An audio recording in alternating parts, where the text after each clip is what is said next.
All right. Welcome to the Drop Bag Podcast.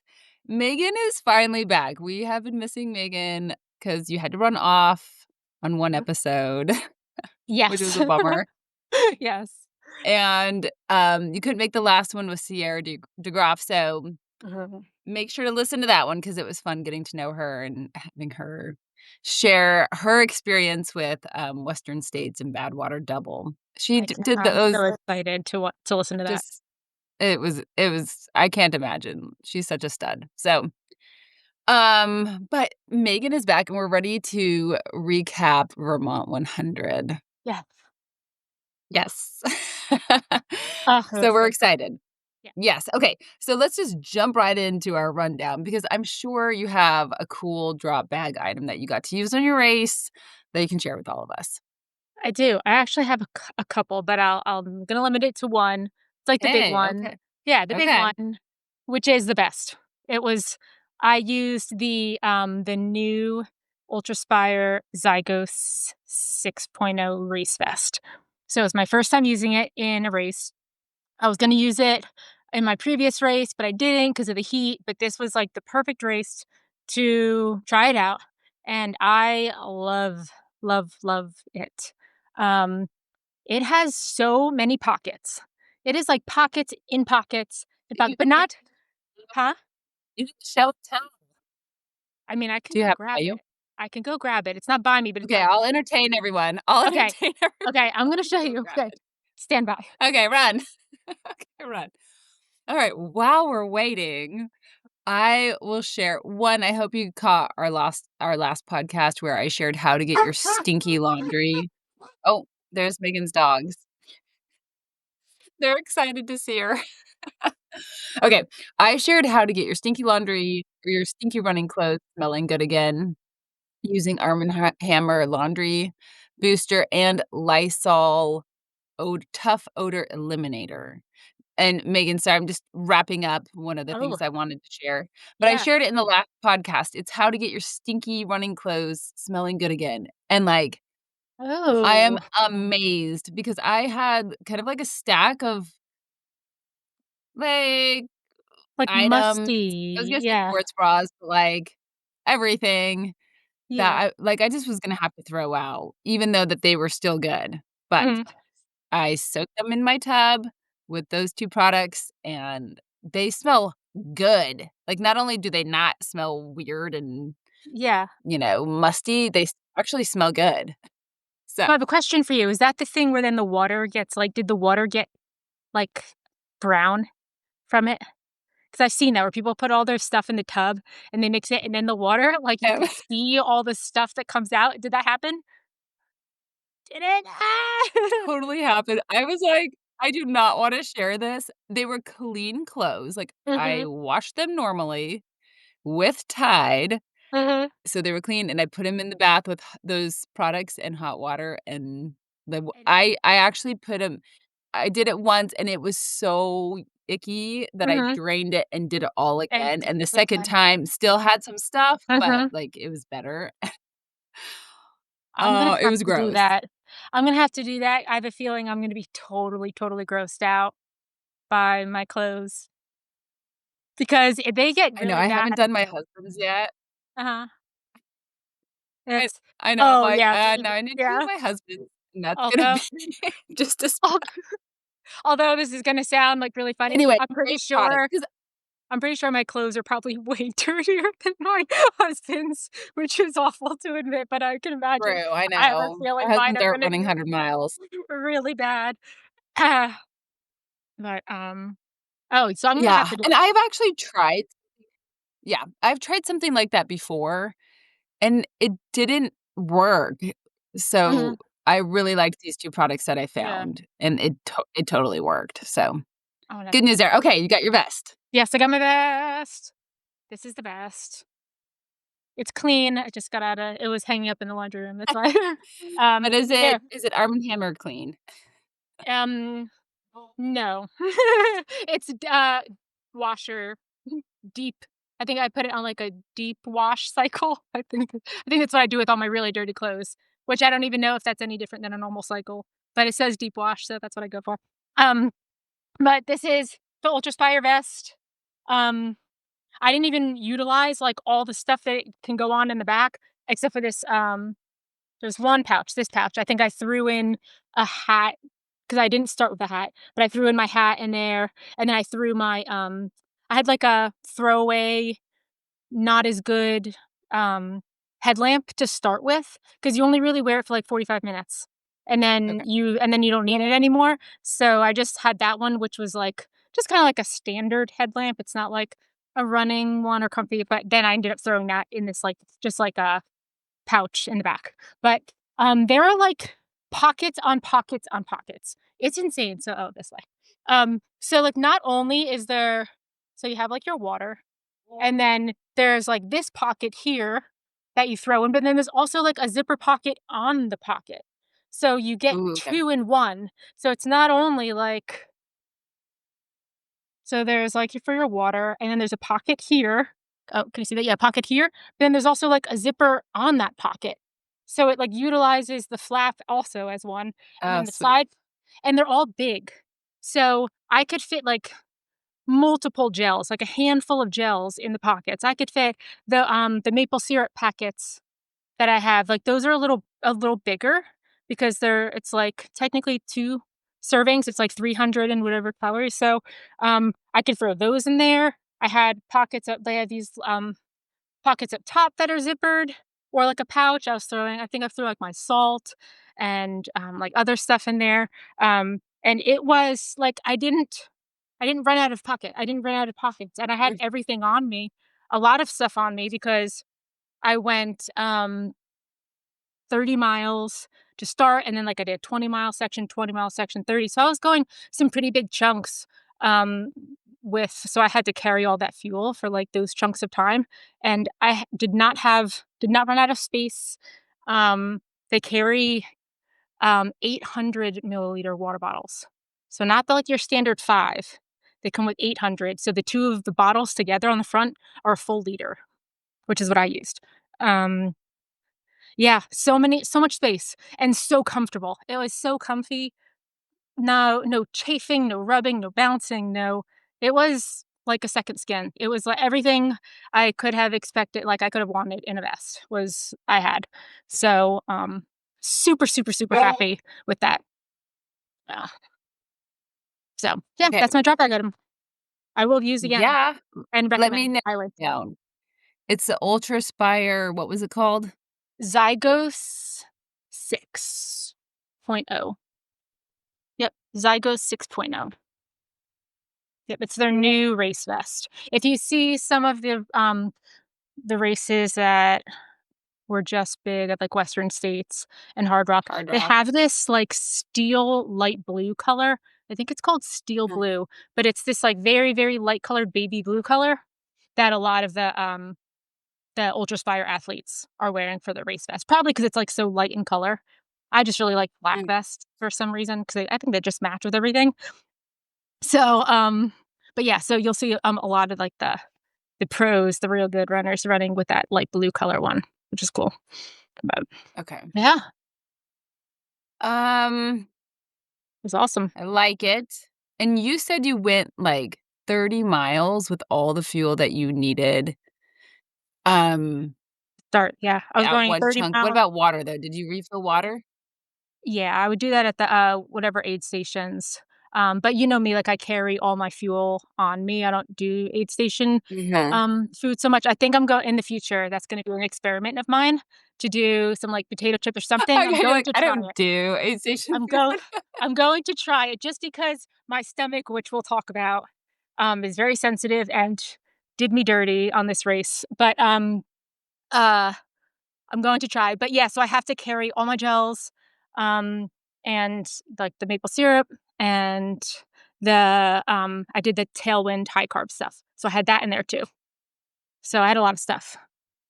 I needed a lot of Yeah, stuff. I mean, that's impressive to carry fuel for 30 miles, so Mhm. I am Yeah. impressed. Yeah, but, like, Um, the space was perfect for it. Yep. Good. hey, also, I don't know if you've tried this fuel, we talked about it with, Justina, Mhm. when we did the, Vermont Oh, 100 carbs, chat with right? her. Was it called Carb Fuel. We actually just got a cool new 30% discount code that we can share with everybody Oh, for Carb cool. Fuel. Yeah, and I've used them. I used them to, run the Houston Marathon and loved it. Like, they're Mhm, a little bit bigger as well, but they have a lot mhm. of carbs A in lot of them, carbs, yeah. and they're a bit more affordable than a lot of the other choices, which is nice too, because Mhm, then you can afford to, like, practice training with them mhm. before you go Yeah, out and race. yeah, and So, especially with the discount code, that makes it yeah. even more affordable, which is super nice. Yeah, so we will get that up and posted and share with everybody. I'm going to share so I shared my laundry tip, but I'm going to also share salty britches because, this past weekend, I hiked Mount Whitney, and I shared this product with a few friends, and Mhm, they all really loved it, and one mhm. of them, she was like, "Oh, I always blister on this part of my foot. It doesn't matter what I do or what shoe I wear." And I had her try this out, and she was She really did have bliss happy. there. Ah, So, I'm telling you, that salty stuff is britches, golden. I know, Yep, when it works again, so yep, yep, shout out. I used it on all my little, like, chafy spots or thoughts that I thought might chafe, I always get the, like, around the bottom of the race vest or, like, sometimes, like, on, like, Mhm. that, like, spot on the back of your arm that gets it, but that's I loaded up. I mean, I had some chafing issues further on in the race, but that's probably because we're now talking, like, how many miles in, and I was way too stubborn to reapply, which is what I should have Yeah, done because it is so effective. breathe every Yes. 50 miles, I don't know. Yeah, yeah. Maybe every, like, 15 hours would be appropriate. Yeah, But, uh yeah. but yeah, no, You stuff's golden, golden. Yeah, well, that's good to hear, and I Yeah. I think it's funny because, like, if you use it and reapply when needed, Uh-huh. you don't even know where you chafe because you didn't Mhm. chafe, and I Yep, love that. You're like, yep. I you think you did it all yourself, but it really Mhm. was salty britches, so But it really was, yeah. I'm glad you got to use that in your race as well. Yep, yep. Good. Okay, you have had a minute since Vermont, so you're kind of recovered Yes. and back at it. Let's Yes. hit this week while running. Yeah. How is running going post Vermont 100? Yeah, well, I haven't run yet. I always give myself a week. No matter what, like, that's a Okay. non-negotiable for me, after a 100 miler, no matter what, doesn't matter how good I'm feeling. I mean, I'll still get back to the gym, which I have, and back to biking and stuff, but as far as running goes, I give myself, like, a mandatory minimum 1 week. So, tomorrow will be a week. So, maybe this weekend I'll go out, and give it a little feeler and see, but I am expecting it to go really well. This is one of the first races, I think, I've run where afterward, there's, like, no niggles, no pain or, like, and nothing feels off. I feel fantastic, um, which I was not expecting, especially with the calf stuff and all that. Like, I was expecting maybe not the calves, but maybe that, like, radiated to somewhere else. Like, I was expecting to not feel great, and I feel really good. So I have gone back to the gym. I got my first lift in yesterday and then did the bike actually this morning, and that felt fantastic too. So, haven't been running, but, I will say that, like, if while running in Vermont, the views, like, incredible. The views in Aw. this race were everything I couldn't have even imagined how pretty, some of the views were, 'cause you would do a climb that would just last for, like, ever, and then you'd get to the top, and you'd just be, like, overlooking all of, the most green colored green I think I've ever seen in my life, just everywhere. And maybe that's because I live in Texas now, and so you don't really get a whole lot of green. So, like, when you see the color green, you're like, "Wow, that's that's what green looks like." But, um, but it just, like, Girl, you need to come breathtaking. visit Houston. I We do, got because all I kinds live of in the green down desert. here. No, I'm in the desert. I get browns, shades of browns, and shades of sand, and some occasional green. But, It was, like, breathtaking. Like, I would just stop at the top of some of these climbs and just, like, walk and look around and find and that was really cool too because you don't always get to think about doing that in races. I think this was one of the first races where I consciously told myself to take in those views. So, like, you can walk for 30 seconds and appreciate and really soak in what's around you, and I did that, and it was like it's it was beautiful. Beautiful course. So, Oh my goodness. uh I just love how you gave yourself a full 30 seconds. You could stop for 30 seconds, not 31, but you Like, can stop for during these 30. 20 hours. But it Yeah, is, I mean, but when you're it's that racing, when you're racing, you don't like, yeah, 30-second indulge feels mhm. really great. Yep, yep, it did, and I just would stop, and there was one point where I was like I think, Chris, my pacer, like, caught it on video. I was like, "Man, this is what it's about, huh?" It was just like it really was. It was really cool to take that into, and I liked that. I, like, took those little moments to do that. So, I don't always do that. So, that was fun. Yeah. How about you? Okay. And, so we will come back to Chris the Pacer too. Oh, yes. Yes, we will. Um, well, again, I got to hike Mount Whitney, which I was a little bit nervous for, Mhm. being injured, and I just was super careful. I was so tempted to, like, jump, hop, skip, jog, Mhm. and I didn't. And Yes. especially on the way down, there's, like, these monster steps on down the granite. Okay. I mean, it's actually a really, kind of like a hard trail because it's like, it feels like it's all granite. There's a few miles of, like, dirt trail, but lots and lots of just granite Mm. hiking.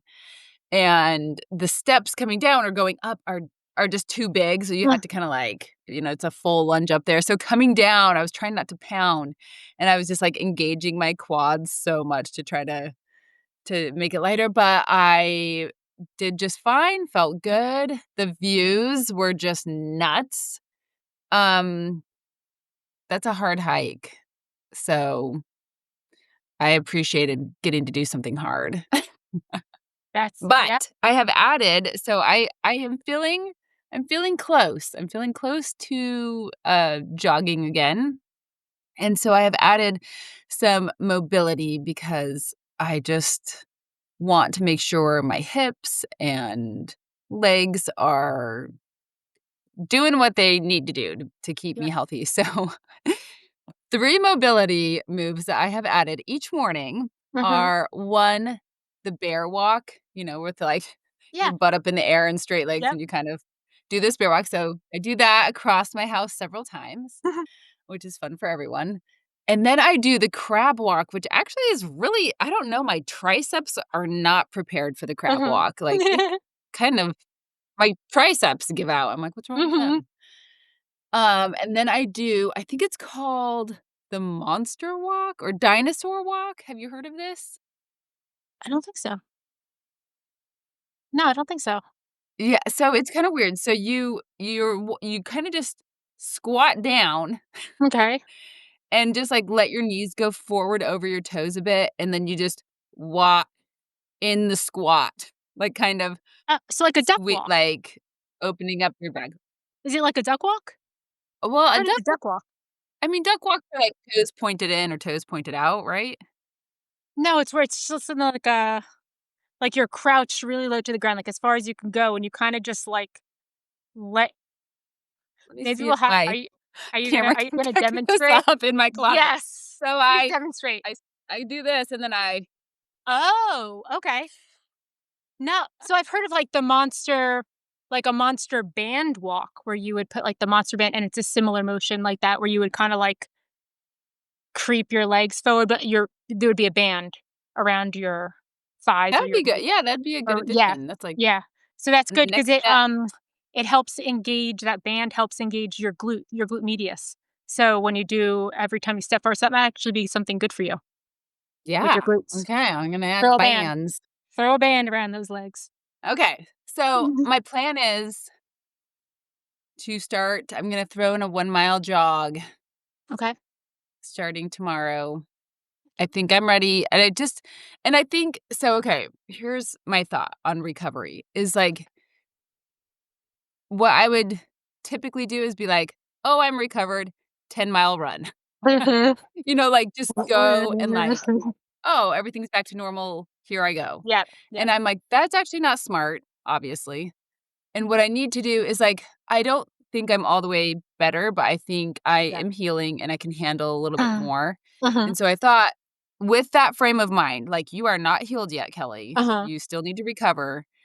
If I just put in a 1-mile jog and then maybe the next week a 2-mile jog, I'm not going to push myself to re-injury, but I'm gonna allow myself to re-enter properly.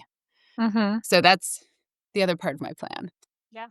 You could even do little, like, shorter segment let's say so it could end up totaling a 1-mile jog, but if you split Mhm. it up into quarter miles, so let's say you do a quarter mile and then, like, a 1-minute walk, and then a quarter mile, and then a 1-minute walk, and so on, so you're still getting your 1-minute jog, but you get that little bit of a like, a break as, like, a reassessment, like, a one, it gives it like, this is because this is what I did for PT, and this is how, like, I started out running again, where I would do, like, little segments like that. I didn't real necessarily feel like I needed them, but it gives you like, an opportunity to, like, re-engage and to refocus and to kind of work through your body and see how you're feeling in that, like, 1-minute break, and sometimes it's nice because you still end up doing the workload.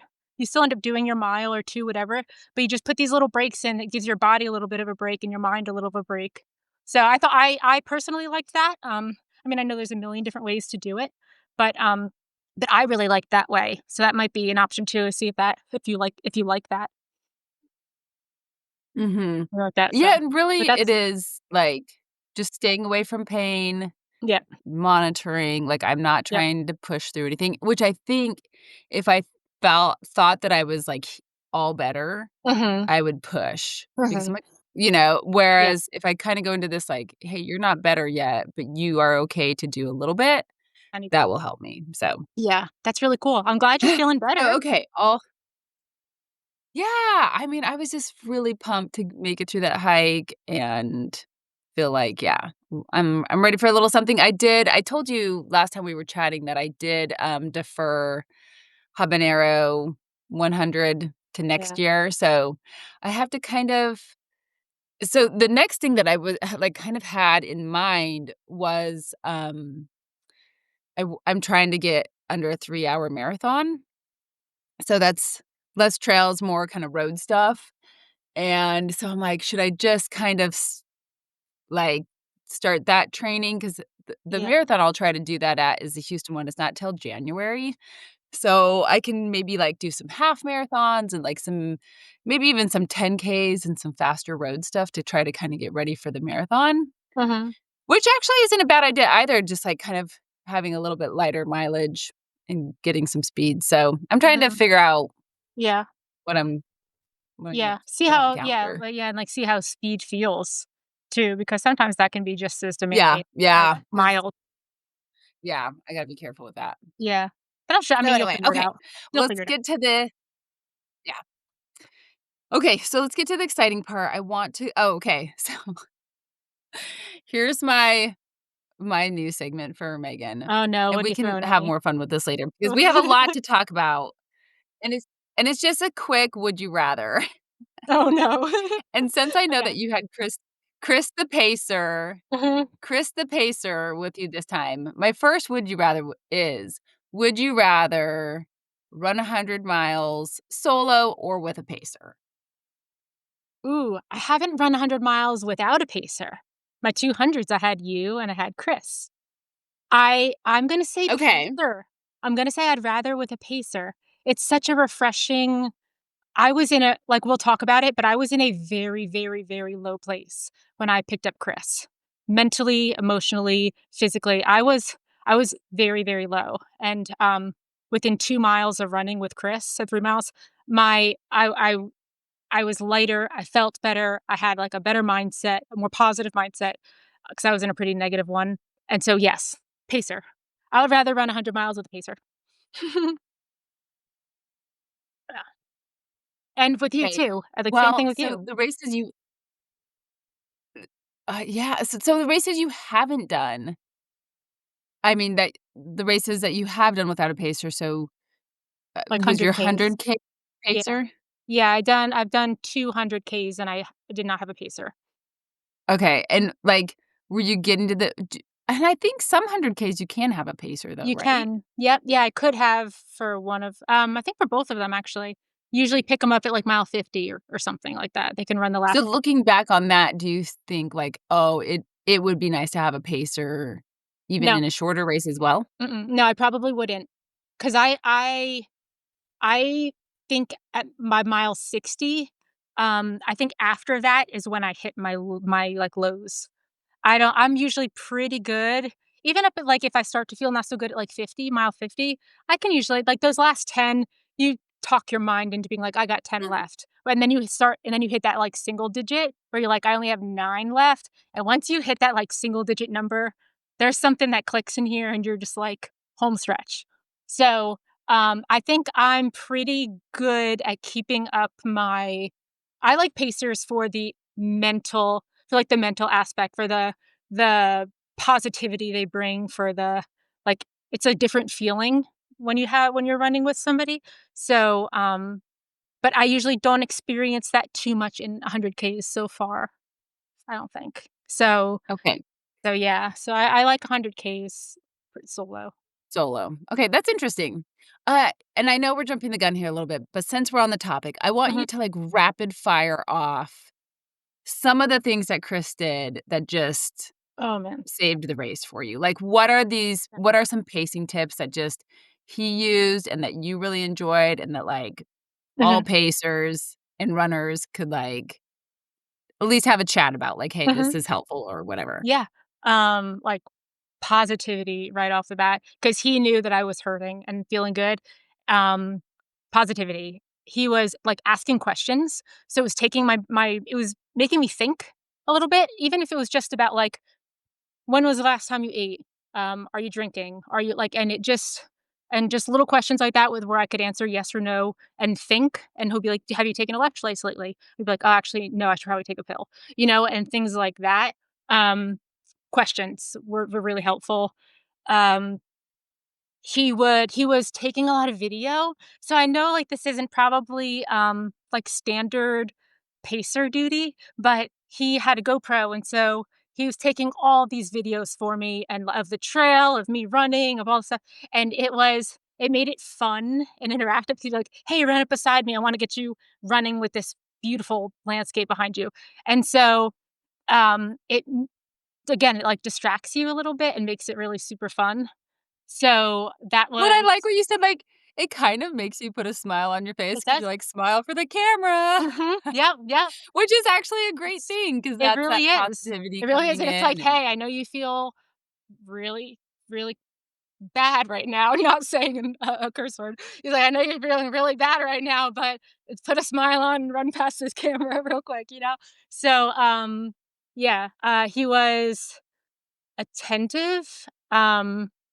He I was like, vocalizing the things that hurt, like, at one point, it got to the point where downhills, uh, like, my quads blew up pretty bad. So, going downhill, I was very slow and very cautious because I felt like my legs were just gonna, like, give out on me at any moment. So he was, like, very attentive like that. He would slow up his pace, um, if on parts that he knew that I was struggling on, and then other parts he was like, "Hey," like, and then there would be, like, a flatter section where I felt really good still running the flats, and I would, like, pick up the pace a little bit and get, like, a faster running pace, um, than, like, previous ones with ups or downs or whatever. He'd be like, "Hey, like, we just ran a so and so mile, like, that's awesome." And so that's a pick me up. That just makes you feel good. Um, that was really helpful too. That would pick me up. And he'd be like, "Hey, can you push now? Like, how you feeling now?" I was like so it was just light. It just felt easy. Um, yeah, he was very verbal, communicative, like, and he didn't even you don't have to really converse and talk a lot to be communicative. As far as, like, telling stories, stuff like that, you don't always need that, but questions were he asked a lot of questions and stuff, so that was yeah. It was good. He was awesome. I mean, he's my friend Figured anyway, so it's like and I run with him all the time. Here in Abilene, we're part of, a little running group called the Rebel Running Group, and so I run with him often here in Abilene, so he's one of my good running buddies, so we know, um, like, when each like, you can kinda, like you just know when each other's, like, feeling good or when you're hurting or, like, based on your, like, your verbals and your physical, like, stuff, so he kind of just already understood where I was at, naturally, which was really cool, but yeah, he was awesome. I couldn't have done it without him, honestly. Uh, yeah, we'll talk about, like, how low I got, but I could not have run those last 30 miles without him, so it was good. that is so interesting because I think that you could have done I it. It just could've would have been it just would have been so different. yeah, and You it know, would've you been would have felt negatives. different Yeah, about it. You would have probably performed not as good, just what he got was, like, the best of you. You would have had a different result without having yeah, your pacer there, so cool, okay, well, let's just dial it back yeah. to, maybe a little pre-race, like, The rest. how was travel? What did you do to prep? How was the night before? Mhm. And then take us to the starting line. Yeah, travel was so I flew on Thursday before the race. I flew from Texas to New Jersey. I'm from New Jersey originally. That's where I was like born and raised. And my brother still lives there. So I flew to New Jersey, stayed at his place overnight, and then we drove up to Vermont on Friday. So it's only like a 4 hour drive, four and a half. So it makes it split up the trip a little bit, which was nice. And so on the way to the race venue, we picked up Chris. He flew into Albany Airport on Friday. So we picked him up because that's like halfway, it's on the way. So we just picked him up halfway and then continued to the race venue for packet pickup. And they had a mandatory pre-race meeting. So it was perfect timing. It went flawlessly. Like it was, which considering like airlines and delays and all that stuff, it went perfectly. So, got to the race venue, did packet pickup. He got his pacer stuff, and then they had a mandatory meeting. That all went really well, and then we drove to the hotel from there. So, we stayed at the, hotel, which was like a 35-40 minute drive from the venue, so it wasn't super close, but, um, but it No worked out. camping. Yeah, no No camping. camping for No me. camping. There were people that were camping, but it actually got really chilly that night, so it was, like, in the low 50s. It was, like, 52, so it was chilly. So I can't imagine they were pretty chilly, camping, but yeah, flawlessly, we went to the hotel and then, tried to get some sleep. Didn't do so well.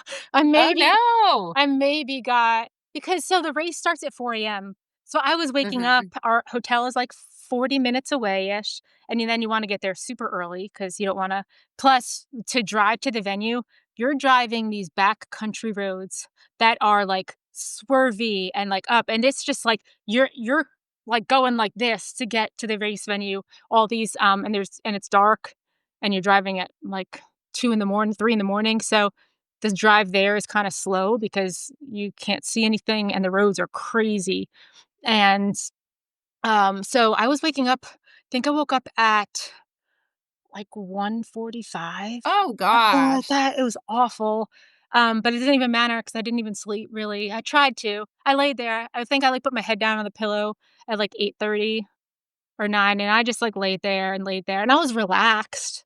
I wasn't, like, jittery or anything, I was relaxed, I just couldn't fall asleep. So, I think I maybe fell asleep for an hour, if that, but then you wake up and you're so hyped that it doesn't even matter. You don't even know that you didn't sleep. So, but yeah, and then we drove to the race venue. We got there, like, super early, so, just made sure I had all my stuff together. It was a little bit chilly. It was like again, it was like a 52 or 53-degree start, which was very pleasant, compared Yeah, I was like, "This is to actually Texas. It was wanted. great." It was I didn't even care that it was chilly. I It was so nice, and yeah, and then 4 AM, race start. So Okay.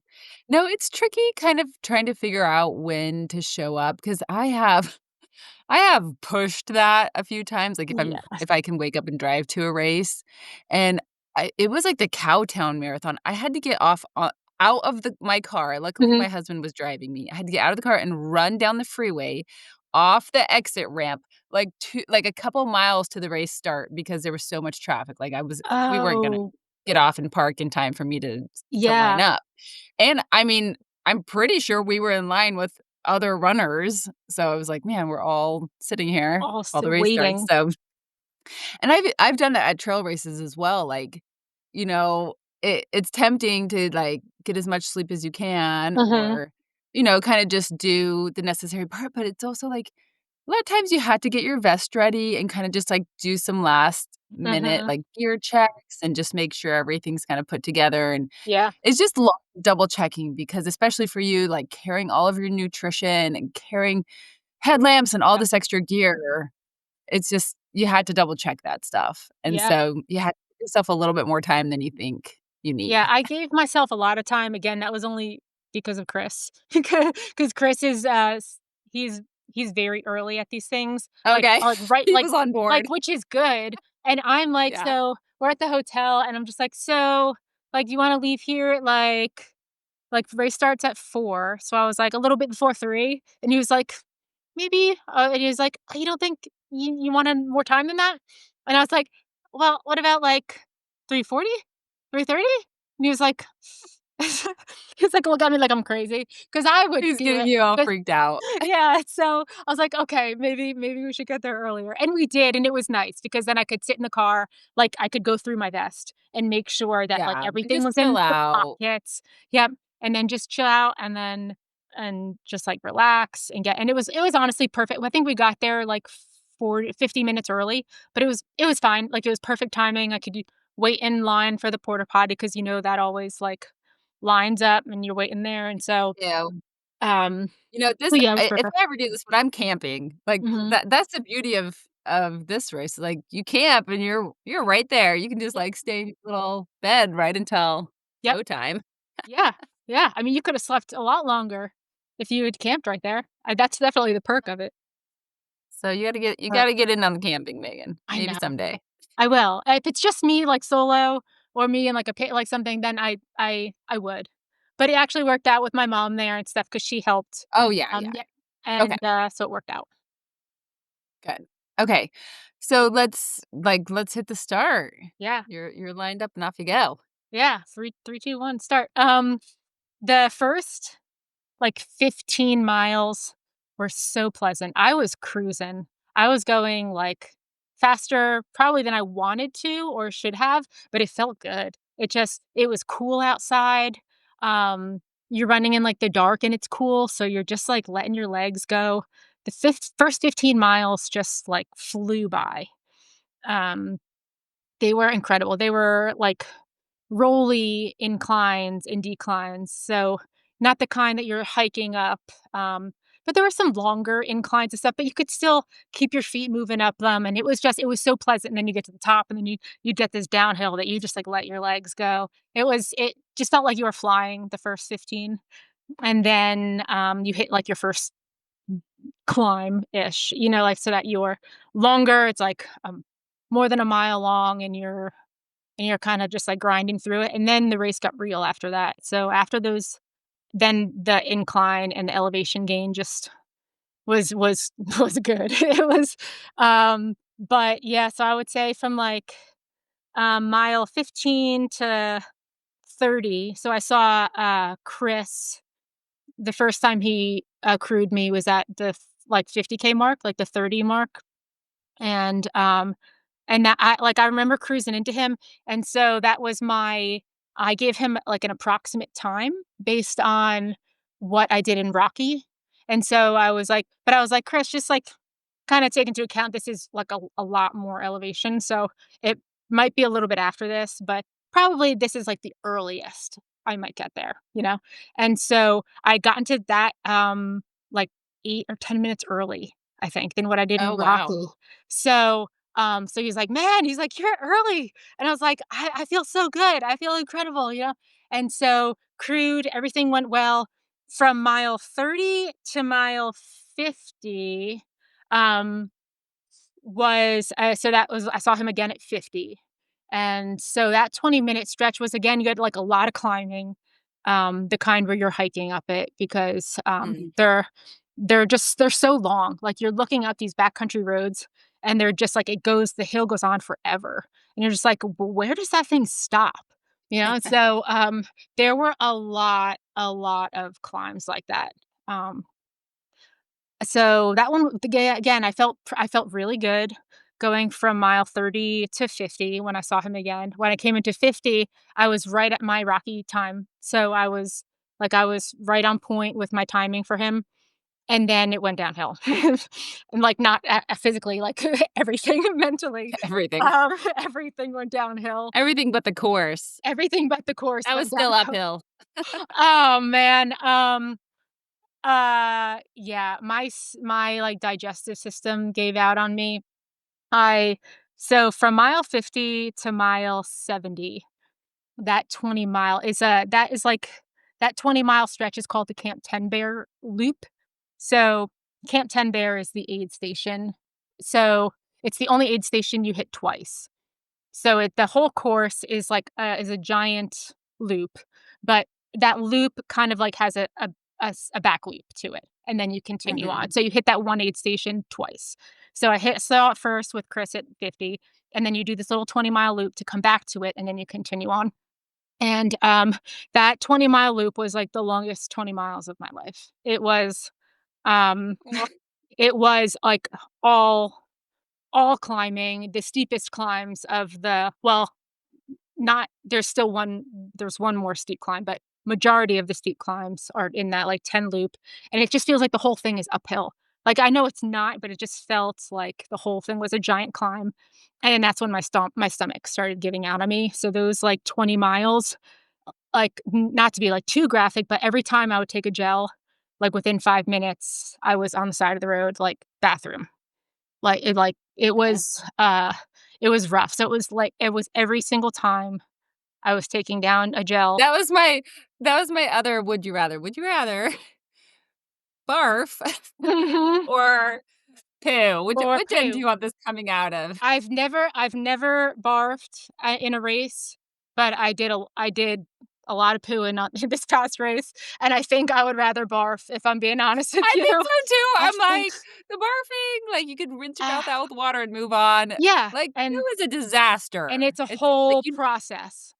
Of, yeah. like It's yeah, and it it's hurt, rough. and it's yeah, I'm telling you, it was every time I took a gel, so it was, like, every 2 to 3 Ugh. miles, for that entire 20-mile stretch. I like, it was awful. It was You truly, spend a lot of truly time awful, crouching behind trees. and trying to find places to do it, and it was just, it was it was a mess, and then, like, not even to, like, go into, like, the, like, chafing aspect that happens because of that, because 'cause you're just, like, constantly, like, abrasive down like, I know, it was Sierra shared, on our last podcast that she keeps wipes with her, and I was like, I did too, "Smart." and Oh, d I lost them uh, somewhere. ok I don't even wanna know who's gonna pick up that poor bag of wipes. So I so I usually I do a bag there was a bag. So I do, like, you know, when you go to the grocery store and you can get they have that travel item section where they have, like, little shampoos and little conditioners and stuff.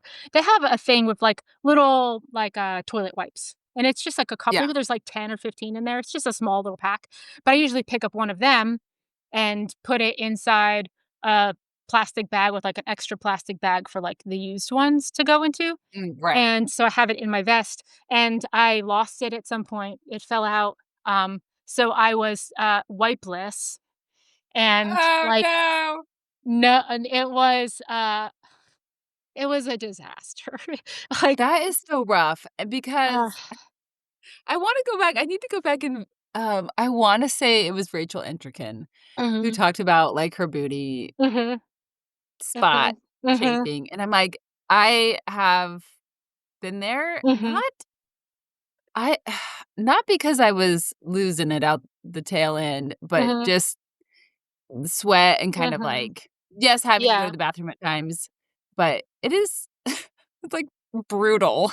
It's real, and especially because, like, when you put shaving cream on it and stuff, like, if you're constantly, like, wiping yourself, like, cleaning yourself off, it's gonna come off, and then it's like Right. then Yeah, it's so you've gotta important reapply, yeah, then it's which important to then you're just reapply. like, "I need soap and water now." And Like, then you just how do wanna I go take a reapply? shower. Yeah, and it's just like it's a whole production, and, Ugh, it that's was rough. rough. It was really rough. It was a very, very hard 20 miles because not only and then it got to the point where I was like, "I'm doing more harm than good right now by taking these gels." Because I'm taking a Uh, gel, I'm immediately within 5 minutes having to go to the bathroom.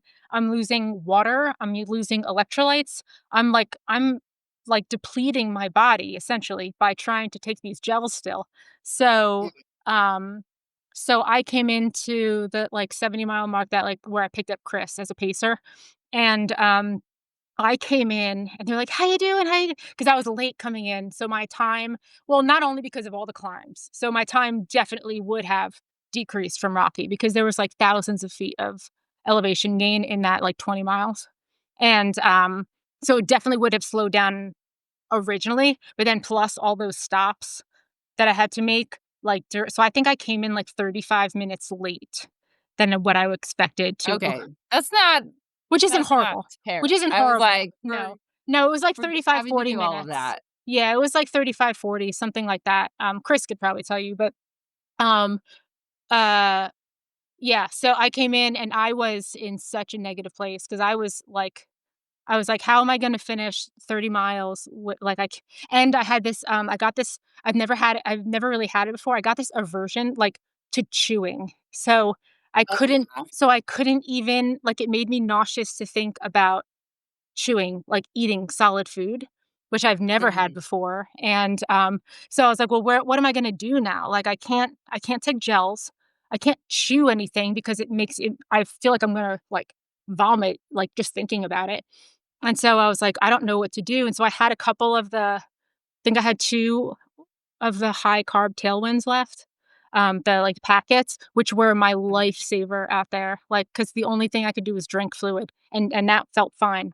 So, the high carb stuff, like, I was still getting but then I was like, "I'm gonna run out," because then I had the maple syrup too, which also saved me. So the maple syrup was fine. I could take that and my stomach was okay. It was just the gels at some point. So the tailwind and the maple syrup, like, saved me from mile 70 to, like, 80, I think in those 10 miles, like, I had the 2 packets left and I had, like, a 1 and a half maybe of the maple syrup left, and, so those got me through, and then starting at mile 80, couldn't take anything in anymore. It was just fluid.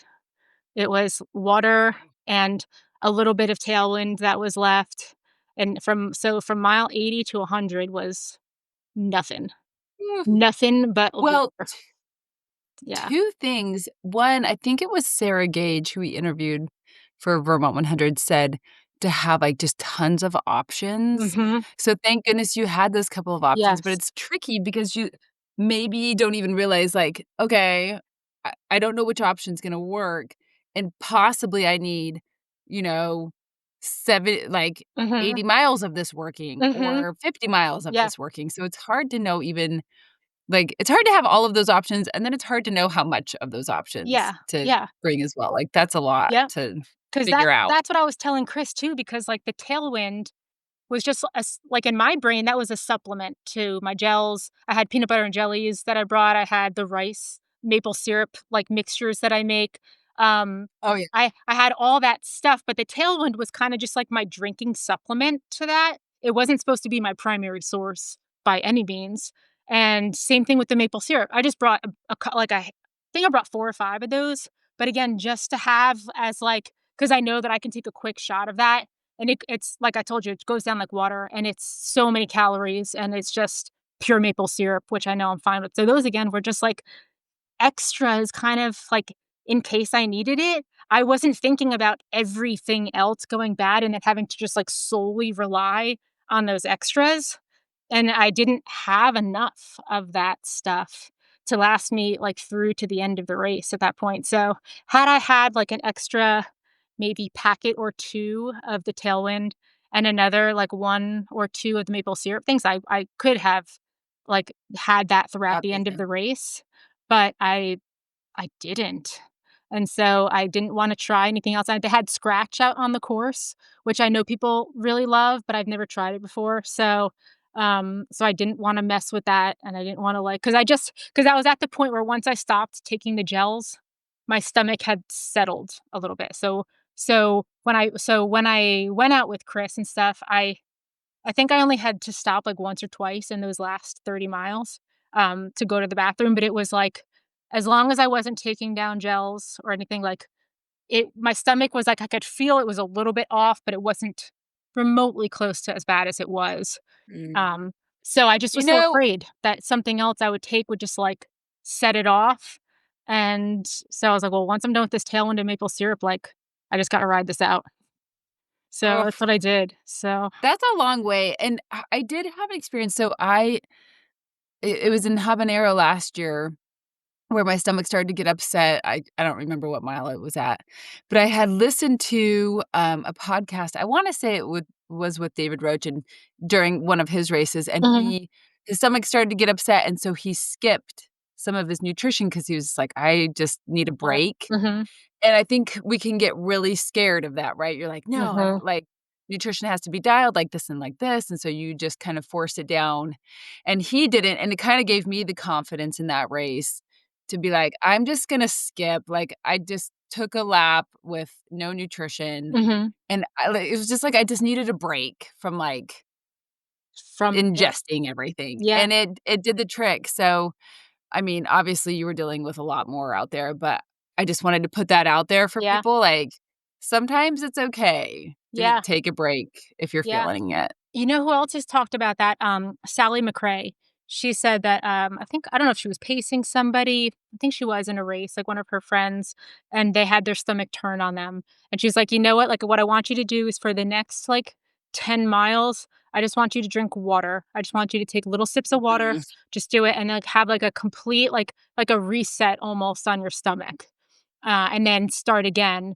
And it sometimes it works. Like, sometimes it's really all you need is Yeah. to just Yeah, I just yeah, think, like, don't be afraid yeah, to do this. 'Cause yeah, otherwise, like, you're forcing things, and that is not yeah, always the best answer, so yeah, yeah. oh my gosh, so the last 20 miles was just a massive push. Yep, the last 20 miles was just, like, put your head down, keep moving your feet forward. Um, I definitely felt depleted, but I didn't feel like I was quite bonking yet, because we were moving so.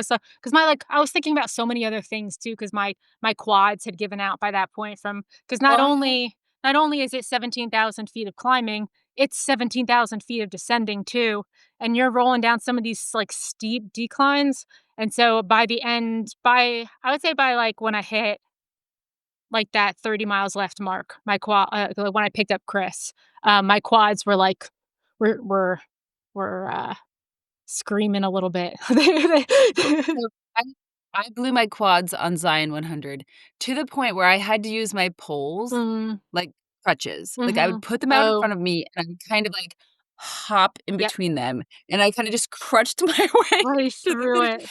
and I had never had my I had no quads. They were Mhm, gone. Like, mhm. it was like I had to walk, like, straight-legged, Yeah, and it was I mean, and I had done the race before, like, mhm. didn't have that happen, so it's a really crazy experience when it does Yeah, happen, yep. and I want to, like, devote my life to that never happen I'm like, "I will do Yeah, every exercise to never feel like that again because yeah. it's crazy."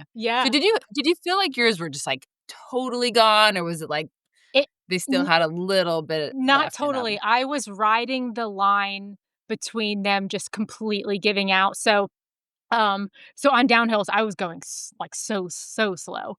And on the downhills during the trail sections, I was kind of like going down it sideways, if you can imagine that. Like, so the downhill, I'll kind of like angle both of my feet kind of to the side and almost like zigzag it down just to stop like the direct, like down Mm, forward motion.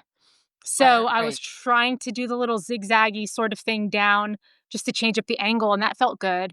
But some sections you couldn't really do that, and it was just like this very slow shuffle. It just felt like it's a feeling like you kind of are just like "Okay, legs, I'm trusting in you to hold my body weight with every single step." And you just pray, like, you're just riding that line, you almost feel like they're just gonna give out underneath you, but you take every like, each step you take, they don't, but it feels like they're going to. And, I just didn't want them to completely give out because, you can't use poles during this race. So Yeah, if I hadn't had poles in that Zion yep, race, like, I don't know what I would have done. Like, yep, I could not I was crutching. yeah. Yeah, so that was my fear was that I would get to the point where, like, I couldn't walk because they actually, like, blew up. But I was just kind of riding this line of, like, "We're almost there," but so I was just like my pace Ugh. had slowed down significantly. I was in that, like, kind of death shuffle march for a long time because I just didn't want for them to just completely give out because then that would have been awful. But yeah, we didn't get quite there because they actually feel great now. So, um but No, yeah, and I if you do, it's, like, weeks afterward that I was like my muscles were shredded. It's like yeah. they had to do some major healing. Yeah.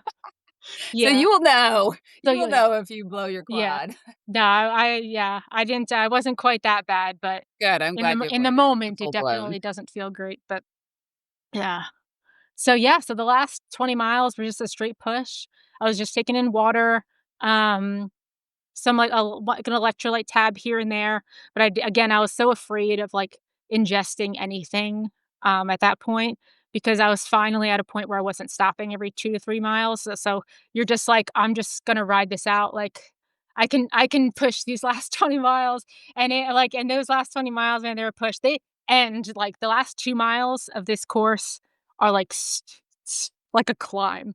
They really make you work Oh for those gosh. they make you work for those last 2 miles. It is hiking, climb in a trail, like, on a trail to get to the finish line, and you're just like, "Gosh," like, you couldn't give me, like, at Rocky, where you're just, like, cruising into the finish line and, like, you get a little pick me up and stuff. No, that that was not this race. You're just climbing till the very end, and then you get to the finish line, and yeah, and so, I hit the finish line. I think it was, like, would have been at, like, 1:30, like, 1:40 in the morning, um, sometime like that, so it was dark, and, but they had it all lit up, with, like, lights and everything, and my mom was there at the end, waiting for me and stuff, so the Aw, finish line felt so awesome. good.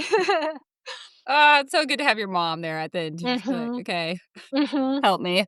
Yes, yes, help me, and she's a nurse practitioner, so I had full confidence that she would, um, help She me, was ready. save me if I needed it. Uh, yeah, so it was, the last 30 were very, very hard. I've always said that I wanted a race that, like, I really have to dig, and I have to and, like, kinda changes you a little bit and makes you realize that you can like, dig when it doesn't feel good.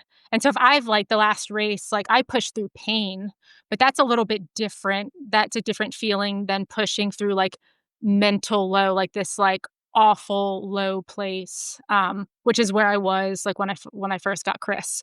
Um, and I just remember him asking me at one point, he was like, "Hey, like, how are you mentally?" And I'm like, I'm ready to be done. And it's just like that's what you just are in the moment. Now I'm like, why would I say that? Like that was amazing. I wish I could go back in time and do it all over again, you know? But but yeah, I was that was a that race was like very challenging mentally for me, like in that last little bit. So um I, like, am really, really glad I got to experience that and, like and dig really deep to try to get out of that. So, Ah, that's so that cool. was good. Do you think because I've often thought, like, I would rather have something hurting than digestive issues. Like, Mhm, the stomach is just, like, it's so mhm, debilitating and yep, a little bit, like, not knowing what to do, like, what is mhm, wrong what happened and what's wrong with me and what do I even do now? mhm, I think it steers more mental because you mhm, feel like, "Okay, it's not like I have a calf injury. It's not like, mhm, I'm causing some sort of permanent damage. It's just like I don't feel good." mhm, and it's just inhibiting, like, everything. Then Yeah, it's like your whole body, it's not yeah, just, like, one you're trying to kind of move around. yeah. It brings you And down something physically about just, and like mentally.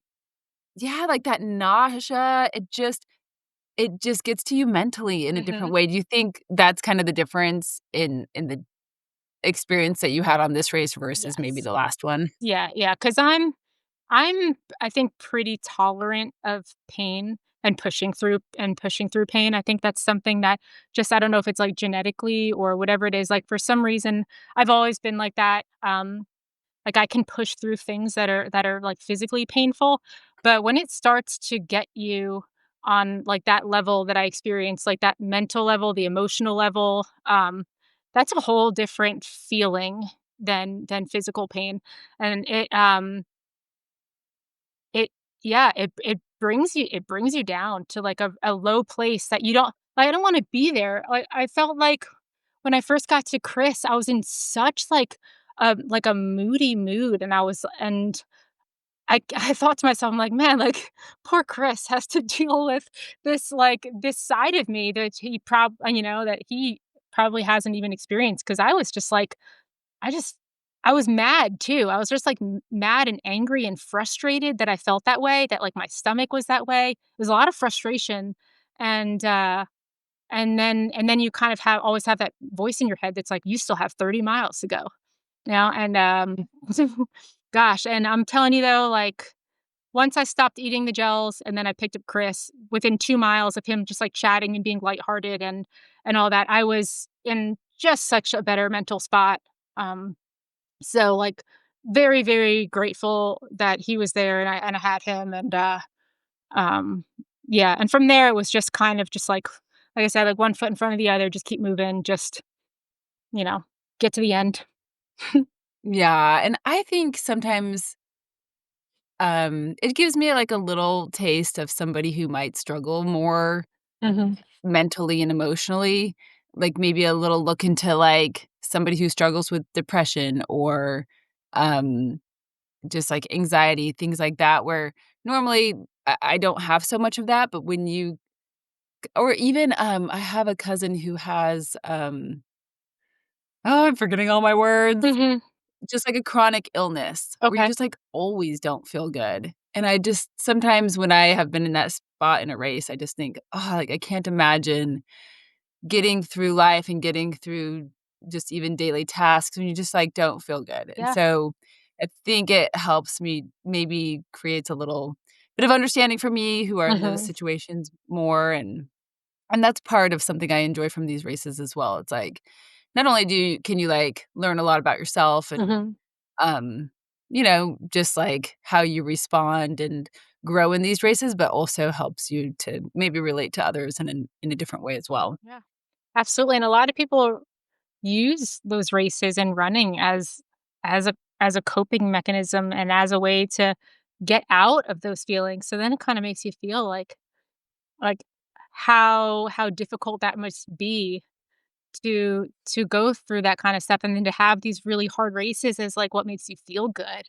Like, that when you think about it from that perspective, it's like, man, like, it really does give you a different perspective, into people, and even, like, talking to people along the race route, or you hear people's stories after the fact about, like, why they run the race and what their why is and things like that, and then you hear all these different stories about people's whys, and a lot of them are related to issues like that, where it's like they found this thing that helps them through depression or, whatever it is that they're going through, addictions and stuff like that, Mhm. and it's really cool that this sport that's, like, really challenging can bring those people out, you know?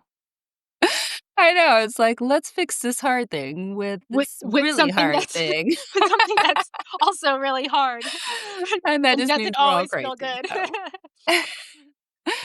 anyway, okay, well, just fantastic. I love, just kind of the way that you shared the course and, just kind of the joy you found in the course itself and being in a Mhm. beautiful place, so So that's really pretty. cool, and so, yeah, I guess, like, let's finish the race. Yeah. How did post-race and getting back home go? Yeah, really good. So finished the race.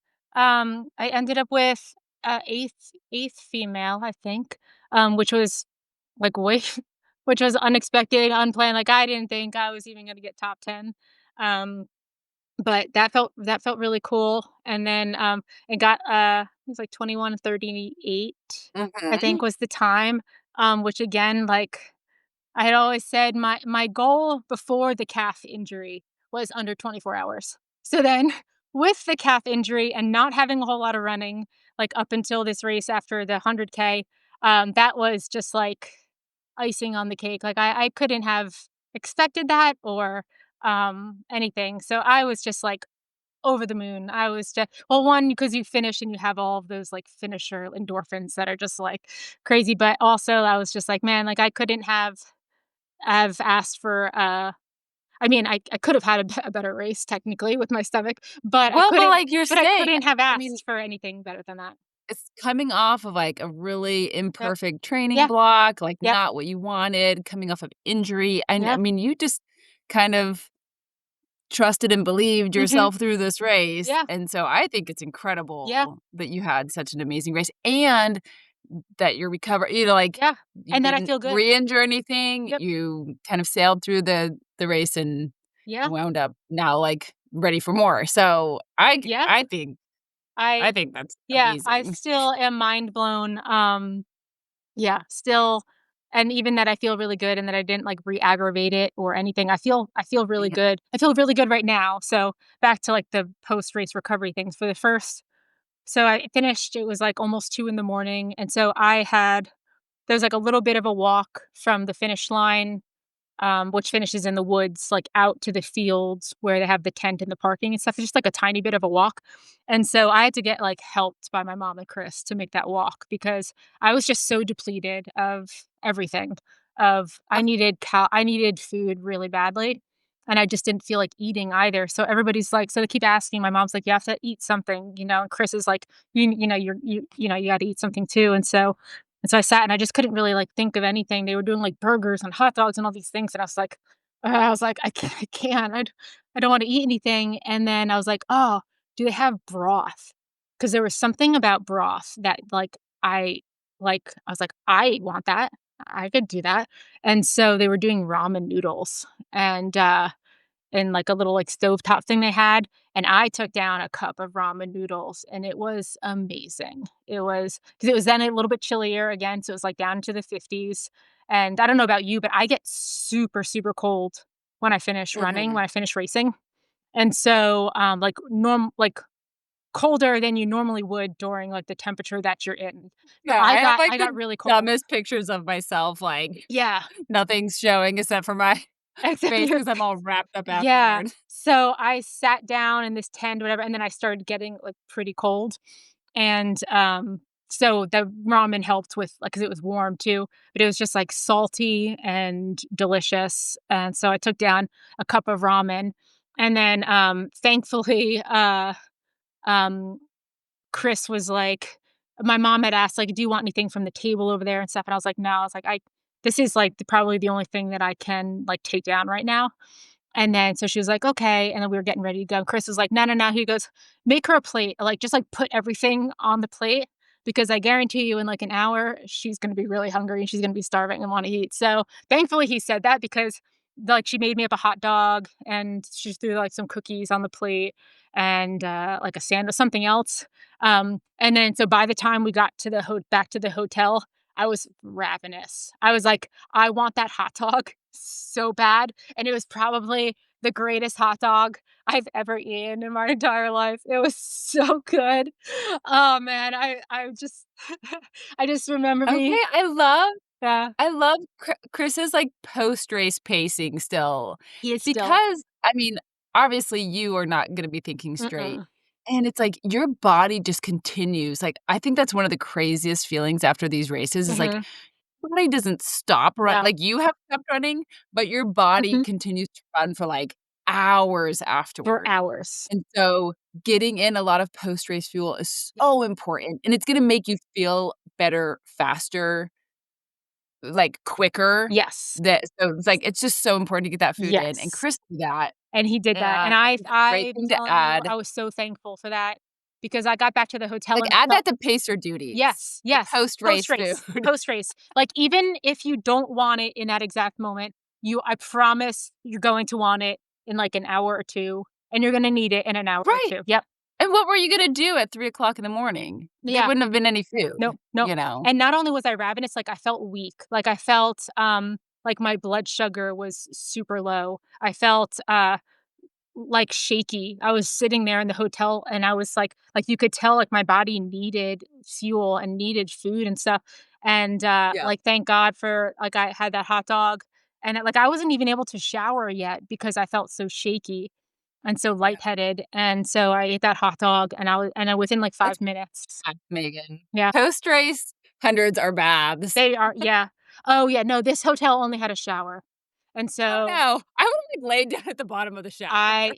no, it was like this just like, oh, square. It was, like, not even because Oh, believe me, in the hotels that are, like, the long rectangle showers, I've sat down in you those take and it. have, like Oh, yeah, and it just like, I'll oh sit down. oh, yeah.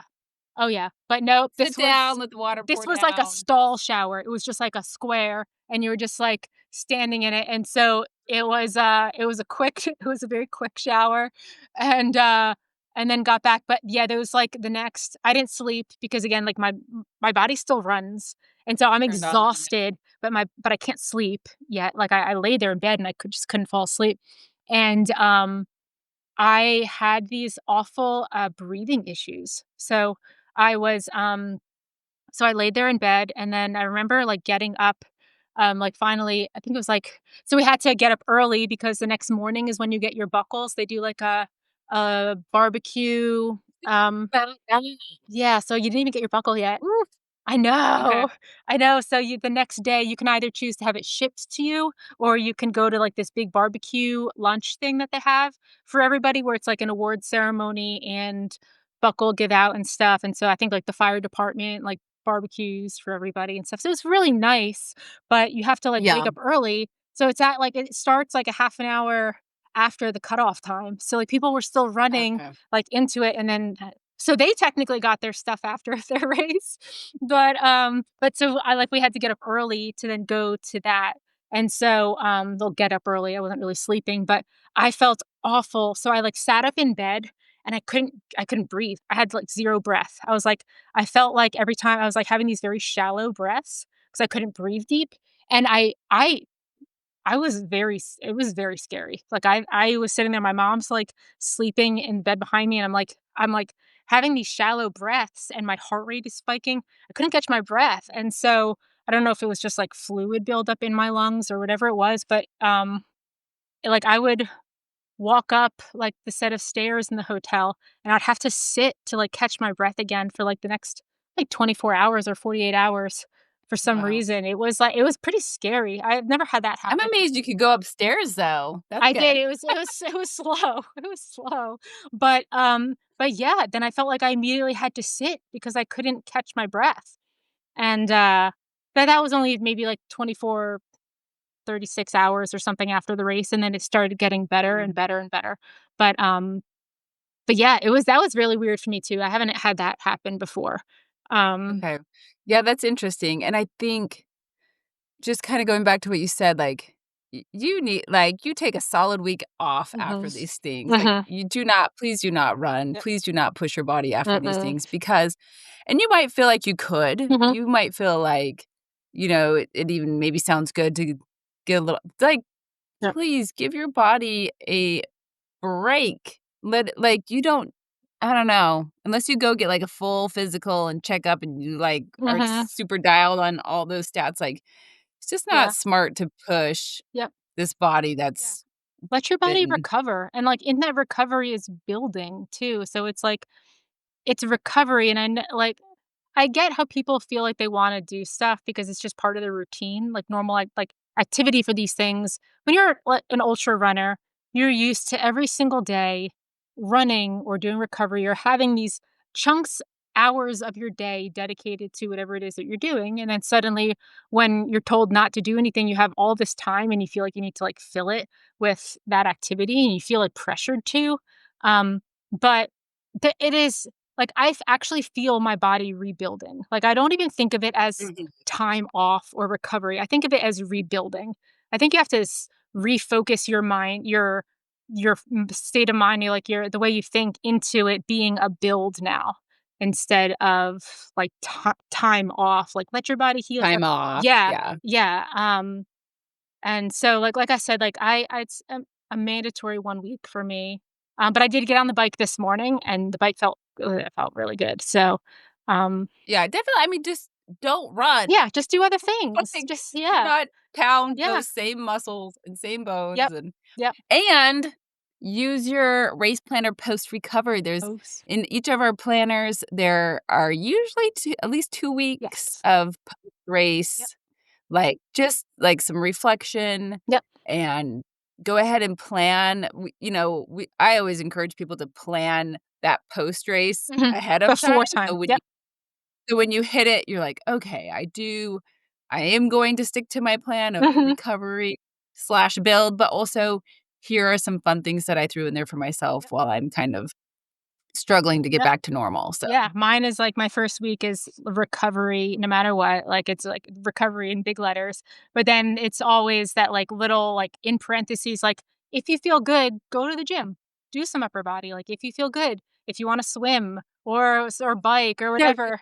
Yeah, um then like, that's always in there because it's like, if you feel good, I don't think there's anything I don't think you're harming anything by going to the like, doing a little cross training, something, as long as you're not doing, like, an interval or speed workout or, like, really, like, jacking up your heart rate to do because that's not the point. The point's just so movement. Yeah. keeping your heart Yeah. rate a little bit Yeah. lower so that Yeah. pushing your breathing, pushing respiratory, all of those things, Yeah. so Yeah. So, but yeah, that's mine, and then planning our, vacation that's coming up. We're gonna go hike the, Cascades in Washington. Oh, So, okay. yeah, we have a wedding, a family wedding, out in Seattle, and then that following week, we're gonna go hike the North Cascades. So, that's also in my planner too, because that I think is really important too. I think it's important to have something like post-race that you're Mhm. excited about or, like, that's always one of my tips, in, like, getting out of that, like, post-race blues that sometimes happens, because I get it. And so I think that having something really exciting or something that you can plan and look forward to, even if it's just like a Yeah, some even if it's like a day trip want somewhere or like, I don't know, a spa day or something just to, get yourself excited about something, you know, in the yeah. future. No. I think, sometimes it's a good time for me, like, to do something for work that maybe I've kind of, like, pushed off with all of the training, and maybe, like, it's a certification that I wanna take a look at or just Mm, some extra research. Like, that's a great time to plan it to sit on my butt and, you know, stare at my computer a little bit longer, yeah. and use my time in a way that, like, I do want to do these Mhm. things, and maybe I put it off, but it's another good thing to do for recovery, so Yeah. No, that's a great idea too. Yeah. oh my goodness. Well, I am super amazed. You finished so I mean, just like your finishing results Mhm. are so impressive. And I just think it's pretty cool, coming off an injury and getting through all of that and putting a race together. Like that was a pretty wild ride, but you did it and made it happen. Yep. And yeah, so any last things you just want to share about the race or something that kind of stood out to you? Um, We kind of I guess just like it's such a cliche, like, quote or, like, phrase or mantra, but it's just, like, one foot in front of the other. Because as long as you keep doing that, it doesn't mean that it doesn't matter how fast you're going. It doesn't, like, pace at one point, like, at some point in time, like, doesn't really matter, but as long as you're putting one foot in front of the other and you're not stopping, you're going to get there. It might be, like a zombie walk if you're at that point, if you're but you're still gonna get there. Just keep putting one foot in front of the other, don't stop, like, just every pace is a good pace at that point in time. Just keep on going. So okay, because that was That was perfect and awesome, and Mhm. congrats, Megan, on your awesome race. Thank you.